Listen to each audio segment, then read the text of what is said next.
largaron el premio campeón sprinter.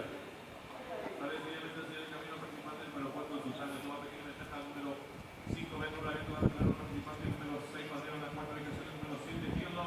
Los competidores comienzan a enfrentar de todo el número 4, que es una pequeña ventaja sobre el número 6, Mateo, el más búsqueda. Tercero que se empeña máximamente el número 5, Beto, por parte del número 7, Girlo, se la fuerza el número 2, porque es y los competidores del premio campeón sprinter se apenas se ingresó a la recta final. El número 6, Mateo, corre por primera vez, en el caso del número 4, Sultán. Tercero que se